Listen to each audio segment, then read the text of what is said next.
சமீப நாட்களாக நாளுக்கு ஒரு திருப்பத்தை கொடுத்து வந்தது அமெரிக்கா ஈரான் மோதல்.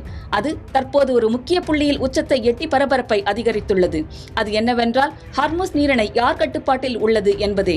இந்நிலையில் ஓமன் கடற்கரையொட்டிய ஹர்முஸ் நீரிணையில் சென்ற சரக்கு கப்பல் மீது மர்ம ஆயுதம் தாக்கியதாக பிரிட்டன் கடல்சார் கண்காணிப்பு அமைப்பு தெரிவித்துள்ளது. இதேவேளையில் அமெரிக்காவும் ஈரானும் இருதரப்பு பேச்சுவார்த்தை நடைபெறுகிறதா என்பது குறித்து முரண்பட்ட தகவல்களை வெளியிட்டுள்ளன. பிரிட்டனில் UKMTO, அதாவது United kingdom maritime trade operations அமைப்பின் தகவலின்படி, உள்ளூர் நேரப்படி அதிகாலை 2 மணி அளவில் ஓமனில் அல் கசாப் நகருக்கு வடகிழக்கே சுமார் 37 கிலோமீட்டர் தொலைவில் சென்ற சரக்கு கப்பல் அடையாளம் தெரியாத ஆயுதத்தால் தாக்கப்பட்டது. கப்பல் சேதமடைந்ததாக பிரிட்டிஷ் கடல்சார் பாதுகாப்பு நிறுவனம் ஆம்ப்ரே தெரிவித்துள்ளது.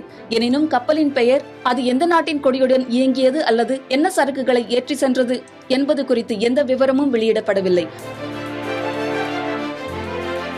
பாரசீக வளைகுடாவின் நுழைவாயிலாக விளங்கும் ஹர்முஸ் நீரிணை உலகின் கச்சா எண்ணெய் மற்றும் இயற்கை எரிவாயு போக்குவரத்தில் மிக முக்கியமான கடல் வழித்தடமாக இருக்கிறது. போர் தொடங்குவதற்கு முன்பு உலகின் சுமார் 1/5 எண்ணெய் மற்றும் எரிவாயு இந்த வழியாகவே கொண்டு செல்லப்பட்டது. ஆனால் பிப்ரவரி மாதம் தொடங்கிய மோதலுக்கு பிறகு ஈரானின் தாக்குதல்கள் மற்றும் அமெரிக்காவின் தடுப்பு நடவடிக்கைகள் காரணமாக கப்பல் போக்குவரத்து கடுமையாக பாதிக்கப்பட்டுள்ளது.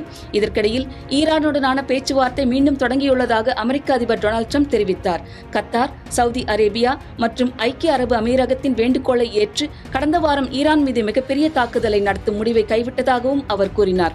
ஆனால் அமெரிக்காவுடன் எந்த பேச்சுவார்த்தையும் நடைபெறவில்லை என்று ஈரான் திட்டவட்டமாக மறுத்துள்ளது. ஈரான் வெளியுறவுத்துறை செய்தி தொடர்பாளர் இஸ்மாயில் பகாய், ஓமனுடன் மட்டும் ஹர்முஸ் நீரிணையில் பாதுகாப்பான கடல் போக்குவரத்துக்கான புதிய வழித்தடம் குறித்து ஆலோசனை நடைபெற்று வருவதாக தெரிவித்தார். ஹர்முஸ் நீரிணை வழியாக தடையின்றி வணிக கப்பல் போக்குவரத்து நடைபெற வேண்டும் என்று அமெரிக்கா தொடர்ந்து ஈரானை வலியுறுத்தி வருகிறது. ஆனால் தனது கடற்கரையொட்டிய கடல் பகுதியில் நடைபெறும் கப்பல் போக்குவரத்து ஈரானின் கண்காணிப்பில் தான் இருக்க வேண்டும் என்ற நிலைப்பாட்டை டெஹ்ரான் தொடர்ந்து வலியுறுத்தி வருகிறது. பிராந்தியத்தில் மீண்டும் அதிகரித்துள்ள பதற்றம் காரணமாக ஹர்முஸ் நீரிணையின் எதிர்கால கப்பல் போக்குவரத்து குறித்த அச்சமும் அதிகரித்துள்ளது. செவ்வாய்க்கிழமை நடந்த தாக்குதலுக்கு பின்னால் யார் உள்ளனர் என்பது இதுவரை உறுதியாக தெரியாத நிலையில் வளைகுடா பகுதியில் வணிக கப்பல்களின் பாதுகாப்பு குறித்த கவலை மேலும் அதிகரித்துள்ளது.